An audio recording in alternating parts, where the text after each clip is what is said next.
গন্ধরাজ chicken হয়তো আপনারা বিভিন্ন বিয়ে বাড়িতে বা অনুষ্ঠান বাড়িতে স্টার্টার হিসাবে নিশ্চয়ই খেয়েছেন, বাট সেটা পারফেক্টলি বানায় কিভাবে সেটাই আজকে আমি আপনাদের করে দেখাবো।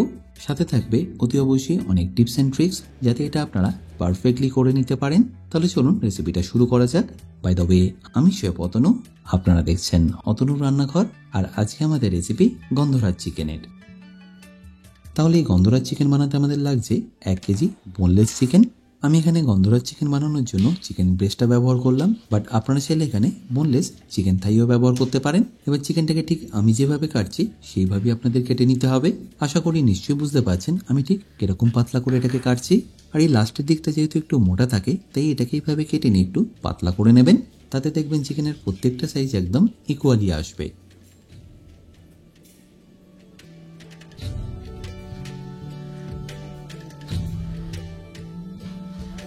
আচ্ছা, এবার কেটে নেওয়ার পরে আমি এটাকে আপনাদের হাতে তুলেও দেখাচ্ছি এটা কতটা পাতলা বা কতটা মোটা, সেটা কিন্তু আপনারা নিশ্চয়ই বুঝতে পারছেন।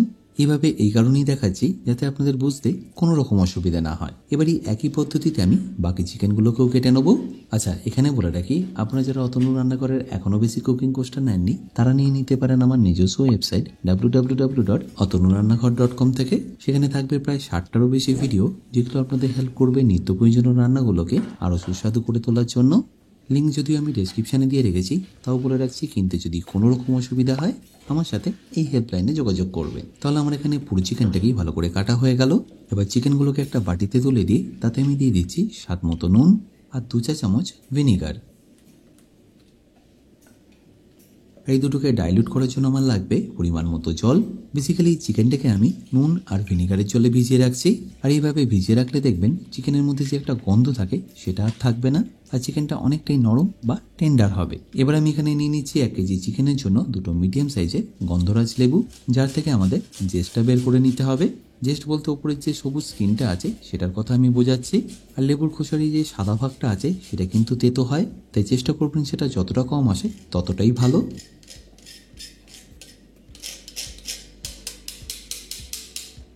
আচ্ছা, এবার দেখুন লেবু থেকে রসটা বের করার আগে আমি এর যে খোসাটা আছে সেটাকে এইভাবে ছাড়িয়ে নিচ্ছি। আচ্ছা, আপনারা যদি লেবুর থেকে একদম ম্যাক্সিমাম জুসটা পেতে চান, তার জন্য ঠিক আমি যেভাবে কাটছি সেইভাবেই কেটে নিতে হবে। আশা করি এটা বুঝতে আপনাদের কোনো রকম অসুবিধা হচ্ছে না।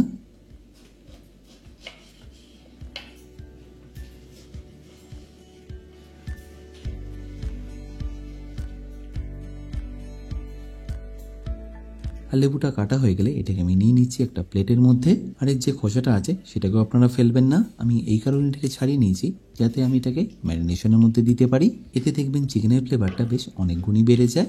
যদি হাতে সময় থাকে তাহলে এটাকে আপনারা রেখে দিতে পারেন মিনিমাম 1 ঘন্টার জন্য, বাট হাতে যদি সময় না থাকে মিনিমাম এটাকে 20 মিনিটের জন্য রেখে দেবেন। আচ্ছা, এখানে আরও একটা জিনিস আমাদের লাগবে, সেটা হলো গন্ধরাজ লেবু পাতা। এই গন্ধরাজ লেবু পাতা কিন্তু আপনাদের দোকান থেকে একেবারে অনেকগুলো দেবে না, তাই এটাকে আপনাদের একটু এক্সট্রা পয়সা দিয়ে কিনে নিতেই হবে। তা বলে খুব বেশি নয়, আমি যে এতগুলো পাতা ব্যবহার করছি তার জন্য আমাকে দিতে হয়েছে মাত্র 5 টাকা।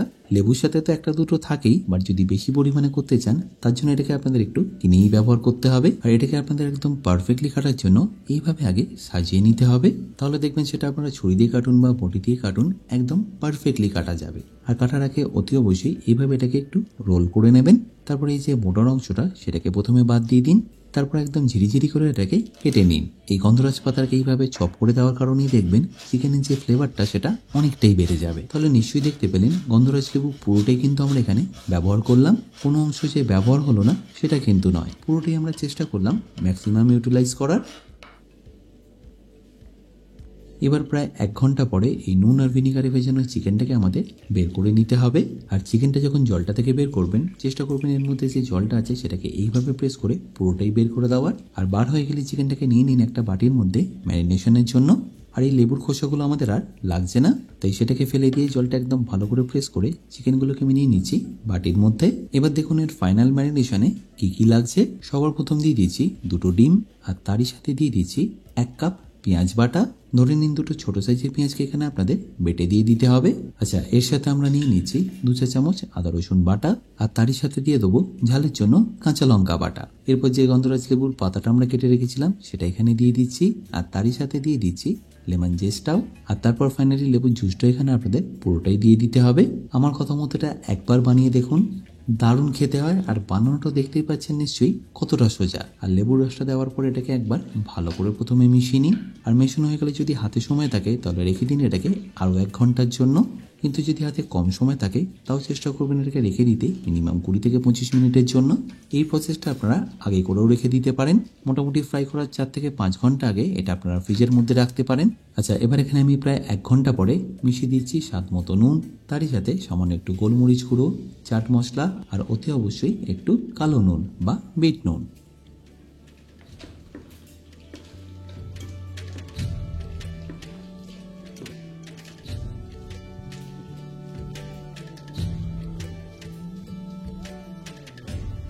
আচ্ছা, এবার এটাকে আমাদের কোটিং করার জন্য লাগবে 2 কাপ ময়দা আর ক্রাঞ্চি করার জন্য লাগবে 1 কাপ কর্নফ্লাওয়ার। টেস্টটা একটু বাড়িয়ে নেওয়ার জন্য আমি এখানে দিয়ে দিচ্ছি 2 চা চামচ বেসন। এতে এটা ক্রাঞ্চি হওয়ার সাথে সাথে দেখবেন খুব সুন্দর একটা টেস্টও আসে। ব্যাস, এবার এটাকে ভালো করে একবার মিশিয়ে নিই।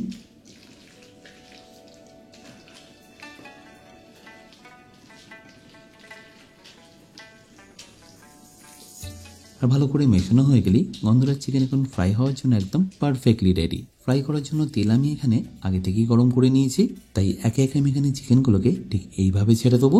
ফ্লেমটা এই সময় আপনারা মিডিয়ামই রাখবেন।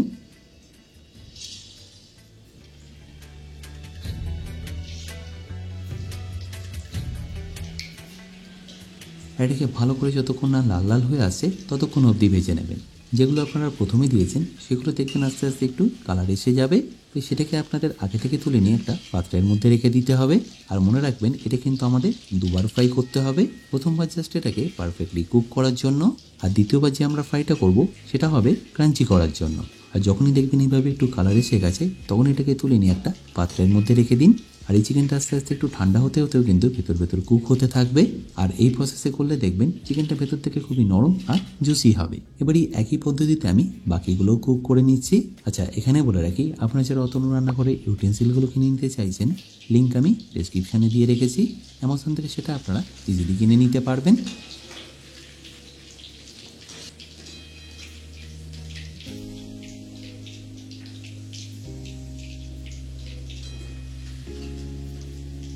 আচ্ছা, এতক্ষণ আপনারা নিশ্চয়ই দেখতে পাচ্ছেন আমাদের সবকটাই চিকেন কিন্তু একদম পারফেক্টলি কুক হয়ে গেছে। এবার ঠিক পরিবেশন করার আগে তেলের টেম্পারেচারটাকে বাড়িয়ে দিয়ে সেকেন্ডবারের জন্য আপনাদের এটাকে ফ্রাই করে নিতে হবে। এতে দেখবেন চিকেনগুলো একদম প্রপারলি ক্রাঞ্চি হবে আর ভেতর থেকে দেখবেন একদম নরম হবে। আর তারপর যখনই দেখবেন এরকম লাল লাল হয়ে ভাজা হয়ে গেছে, তুলে নিয়ে এটাকে গরম গরম পরিবেশন করুন।